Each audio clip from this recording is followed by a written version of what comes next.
शहरी क्षेत्र में तो इस योजना का आपको बहुत लाभ मिल सकता है।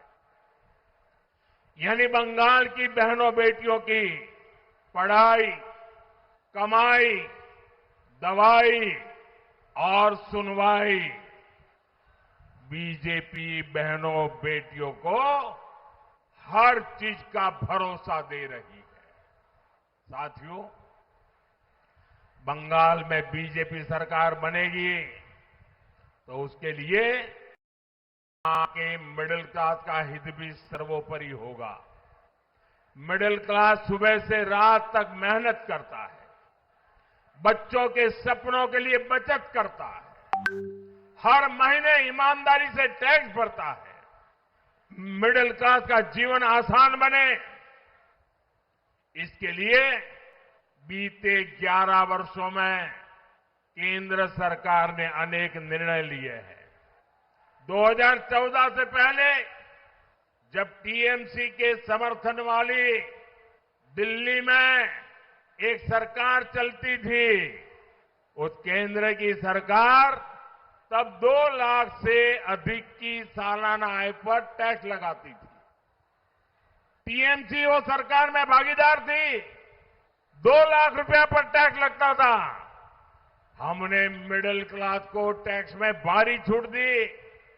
आज 12 लाख रुपए तक की आय पर टैक्स जीरो है, जीरो।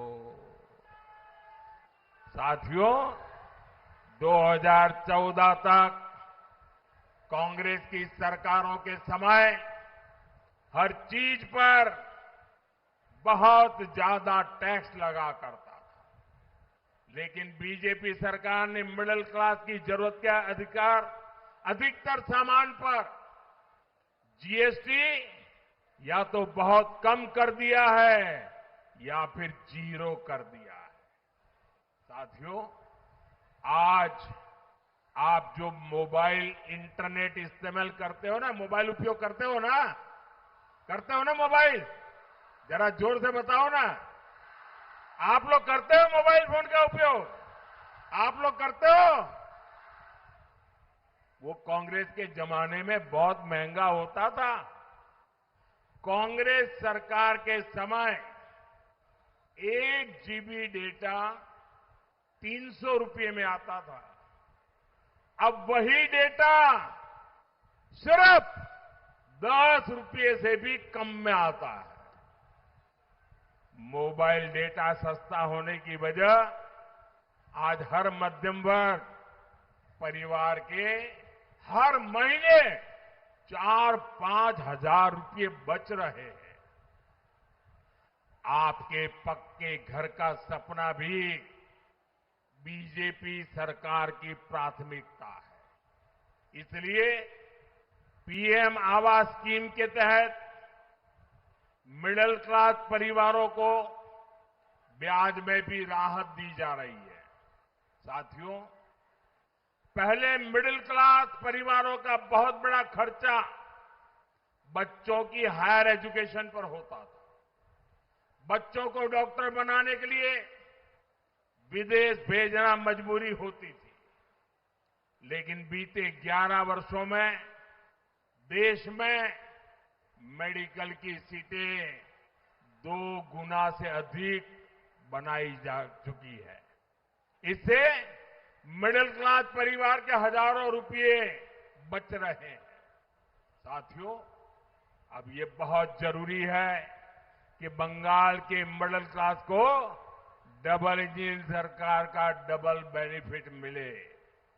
इसलिए मेरा बंगाल के मिडिल क्लास से विशेष आग्रह है, आप यहां बीजेपी सरकार बनाइए। हम दम के आप लोगों का जीवन आसान बनाने के लिए पूरा दम लगा देंगे।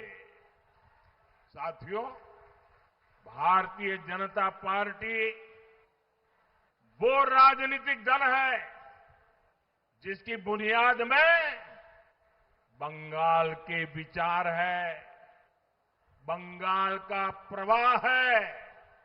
हमें गर्व है डॉक्टर श्यामा प्रसाद मुखर्जी पर, जिनकी प्रेरणा से जनसंघ का जन्म हुआ, फिर समय के साथ भाजपा की स्थापना हुई। डॉक्टर श्यामा प्रसाद मुखर्जी का संकल्प था, देश का संविधान पूरे देश में लगना चाहिए, और उन्होंने नारा लेकर के लड़ाई लड़ी थी। वो कहते थे, देश में 2 विधान, 2 निशान, 2 प्रधान नहीं चलेंगे। उनके आशीर्वाद से हमने जम्मू कश्मीर से धारा 370 को हटाया, जम्मू कश्मीर में देश का संविधान लागू किया। साथियों, डॉक्टर मुखर्जी देश के पहले उद्योग मंत्री भी थे। अगर उनके विजन को आगे बढ़ाया होता तो देश आज और ऊंचाइयों पर होता। साथियों, डॉक्टर मुखर्जी का विजन, उनकी नीतियां आज भी बंगाल के औद्योगिक विकास को नई ऊर्जा दे सकती है। लेकिन हम यहां देखते हैं कैसे टीएमसी ने अपने 15 साल में बंगाल के औद्योगिक विकास को चौपट करके रख दिया है। टीएमसी के खोखले वादों और सिंडिकेट राज ने कोलकाता सहित बंगाल के सभी शहरों को, उद्योगों को, एमएसएमईज को बर्बाद कर दिया है। यही टीएमसी सरकार है जिसने बंगाल में 2000 बड़े उद्योग लाने का वादा किया था, लेकिन आज दमदम जैसे पुराने औद्योगिक शहरों की स्थिति और खराब हुई है। यहां फैक्ट्रियों में ताले लग रहे।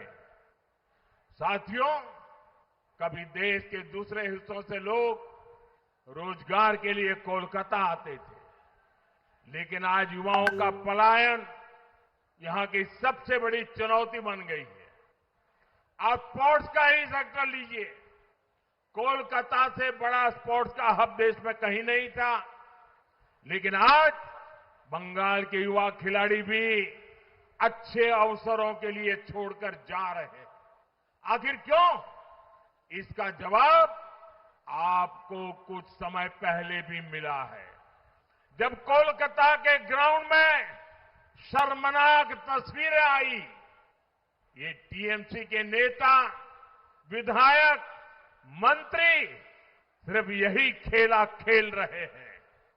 साथियों, निर्मम सरकार के राज में बंगाल की नगरपालिकाओं में कैश फॉर जॉब घोटाला भी सामने आया। इन लोगों ने रोजगार को बेचने का काम किया। जब तक ये टीएमसी वाले सत्ता में है, तब तक किसी गरीब के बच्चे को नौकरी नहीं मिलेगी। ये इनका कारनामा है। यहां के युवाओं को रोजगार देने के लिए आपको बीजेपी सरकार लानी ही होगी। साथियों, दमदम यह सिर्फ एक स्टेशन या एक इलाका नहीं है, ये कोलकाता का प्रवेश द्वार है। लेकिन दुख इस बात का है कि ये क्षेत्र विकास की दौड़ में पिछड़ रहा है।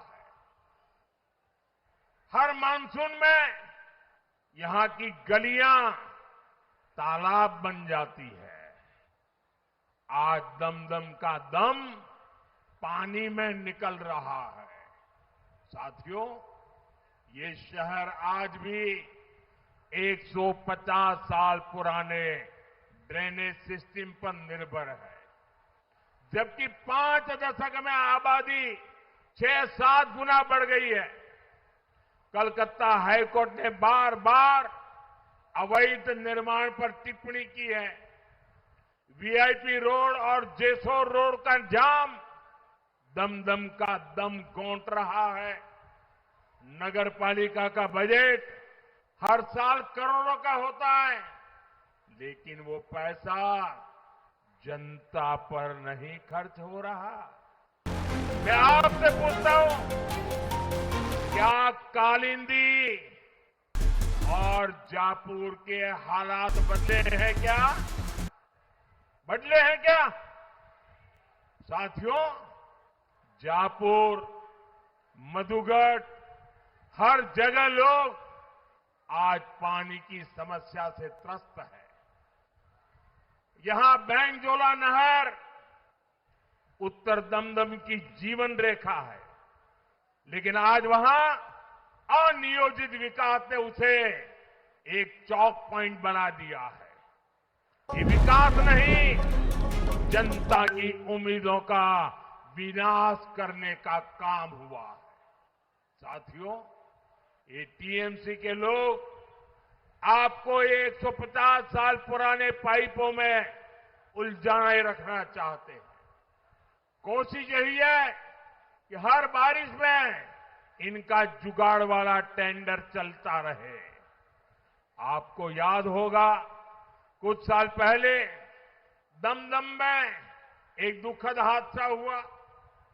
एक भाई खुले नाले में गिर गए, उनकी जान चली गई, और जब निर्मम सरकार के मेयर से पूछा गया तो उन्होंने उतना ही असंवेदनशील बयान दिया। अपनी नाकामी छुपाने के लिए ये लोग उन हर गरीब बच्चों को ढाल बना रहे हैं, जिन्हें टीएमसी सरकार ने आज तक शौचालय तक नहीं दिया। साथियों, दम की तरक्की के बीच में ये निर्मम सरकार के बिचौलियों की दीवार खड़ी है। इस दीवार को हमें साथ मिलकर तोड़ना होगा। हमें जुगाड़ वाला दमदम नहीं चाहिए, हमें इंजीनियरिंग वाला दमदम चाहिए। और ये काम आधुनिक सोच वाली बीजेपी ही कर सकती है। साथियों, आपकी ईज ऑफ लिविंग बीजेपी सरकार की प्राथमिकता है, लेकिन टीएमसी ऐसी पार्टी है जो विकास का हर काम रोकती है, रोड़े अटकाती है।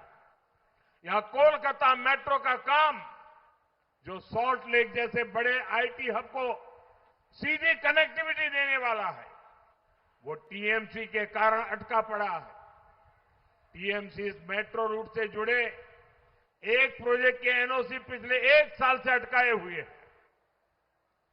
जब तक टीएमसी यहां रहेगी, कोलकाता में ट्रैफिक की कुव्यवस्था कभी नहीं सुधर पाएगी। साथियों, दूसरे चरण में यहां के सभी भाजपा उम्मीदवारों को विधानसभा पहुंचाना है। यहां इन सारे उम्मीदवारों को आपके आशीर्वाद चाहिए, इसके लिए मैं आज आपके पास आया हूं। बीजेपी की सरकार बनानी चाहिए, इसलिए मैं आपके आशीर्वाद लेने आया हूं।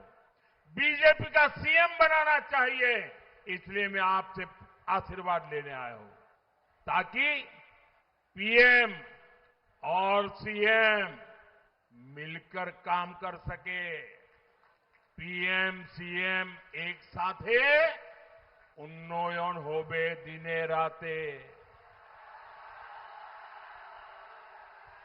इसी आह्वान के साथ एक बार फिर आप सभी का